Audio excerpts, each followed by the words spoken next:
कर दिया करते थे, जो कि आश्रम के पास ही रहते थे।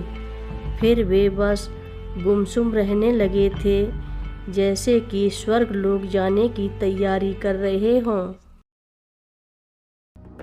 नागेन्द्रहाराय त्रिलोचनाय भस्माङ्गरागाय माहेश्वराय नित्याय शुद्धाय दिगम्बराय तस्मै नकाराय नमः शिवाय। रक्षा सूत्र चैनल पर सभी भक्तों का स्वागत है। हम सभी भक्तों को महाराज जी की अद्भुत पावन कथाएं सुनाने जा रहे हैं। कृपया सभी भक्त ध्यान से सुने। वे अपनी बचाई हुई पेंशन का पैसा और अपनी व्यक्तिगत संचित आय का पैसा माँ के रहने सहने की सुविधा पर खर्च करने लगे। उन्होंने अपनी खुद की जमा पूंजी को माँ के लिए वृंदावन और ऋषिकेश में कुटिया बनवाने पर खर्च कर दिया।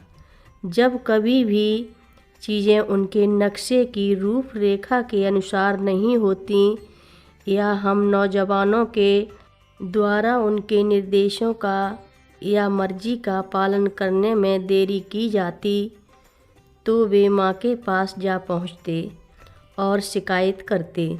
माँ सुनती और हंसती और कहती कि ये सब तुम्हें बहुत प्यार करते हैं और इनका ऐसा कोई इरादा नहीं है कि तुम्हारी हुक्म उदूली की जाए।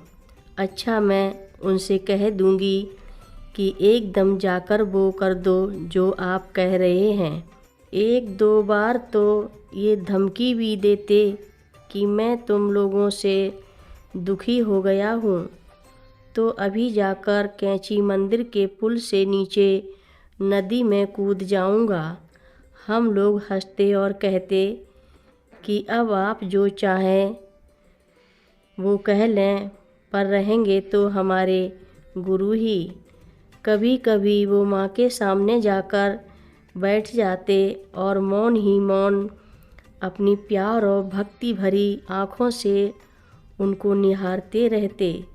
उस समय वो एक दूसरे किस्म के इंसान हो जाते और उनके और माँ के बीच मौन ही मौन जो संप्रेषण होता, वो आम आदमी की समझ के बाहर की बात है। ये संप्रेषण बहुत ही प्रगाढ़ और महत्तर किस्म का होता है। ऐसे ही एक अवसर पर वे माँ से बोले, मेरी इच्छा है कि मेरे प्राण तब छूटें जब आप मेरे सम्मुख बैठकर मुझे आशीर्वाद दे रही हों। माँ हंसते हुए बोली कि मौत का समय तो मेरे हाथ में नहीं है, वो समय तो भगवान निश्चित करेगा कि आप कब जाएंगे। केहर सिंह जी ने एकदम जवाब दिया कि क्योंकि मैं बेटा हूँ और यदि मैंने माँ से कुछ मांगा है तो माँ को वह वर देकर मेरी इच्छा पूरी करनी पड़ेगी। माँ ने बात को वहीं पर छोड़ दिया। ऋषिकेश आश्रम की ज़मीन के बैनामे के दस्तावेज़ों के तैयार करने और उनकी रजिस्ट्री कराने के लिए श्री केहर सिंह जी ही जिम्मेवार हैं। मंदिर निर्माण शुरू हुआ और जोर पकड़ने लगा और एक संस्था का रूप उभरने लगा।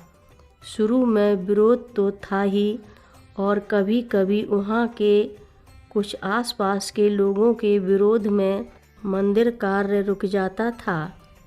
और एक बार तो हम सबकी ऐसी इच्छा हुई कि इस योजना पर काम करना छोड़ दें।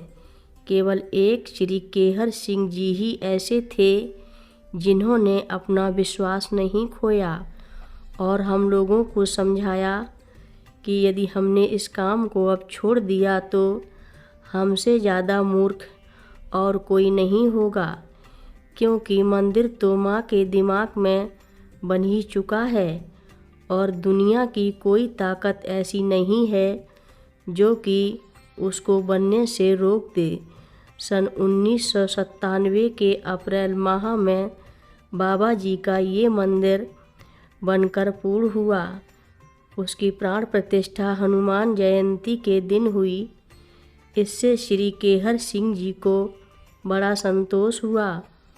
उन्होंने इसको इस तरीके से देखा कि उन्होंने अपना ध्येय पूरा कर दिया था। जिस भूमिका के लिए उन्हें ये जिंदगी दी गई थी उसे निभा दिया था। 90 वर्ष पूरे करने के बाद वे धीरे धीरे अपनी शारीरिक शक्ति खोने लगे और अधिकांश समय कैंची आश्रम में अपने कमरे की पहली मंजिल की बालकनी से वे बस चुपचाप सब कार्यकलापों को और लोगों को निहारा करते। गर्मियों के महीने में और यहाँ तक कि शरद काल तक वे कैंची में ही रहते और बाद में माँ उन्हें वृंदावन आश्रम ले जाती और वहाँ पर उनकी देखभाल श्री दिनेश शर्मा जी कर दिया करते थे, जो कि आश्रम के पास ही रहते थे। फिर वे बस गुमसुम रहने लगे थे, जैसे कि स्वर्ग लोग जाने की तैयारी कर रहे हों। माँ बराबर लोगों को उनके स्वास्थ्य के बारे में पूछने के लिए भेजती रहती और वे भी अपनी शारीरिक अवस्था के बारे में माँ को खबर भिजवाते रहते। हर जाड़ों में माँ लोग दक्षिण भारत में चेन्नई प्रांत में स्थित वीरापुरम नामक स्थान के बाबा जी के आश्रम में रहती और इस तरह हिमालय की कड़ाके की सर्दी से बच जाती। कथा लंबी है, आगे की कथा सभी भक्तों को अगले भाग में सुनाएंगे। हर रोज़ महाराज जी की कथाएं सुनने के लिए रक्षा सूत्र चैनल को अवश्य सब्सक्राइब करें, शेयर करें और लाइक करें। घंटी बजाना ना भूलें। कमेंट बॉक्स में लिख भेजें, जय नीव करोरी बाबा जी महाराज। बोलो नीव करोरी बाबा जी महाराज की जय बोलो।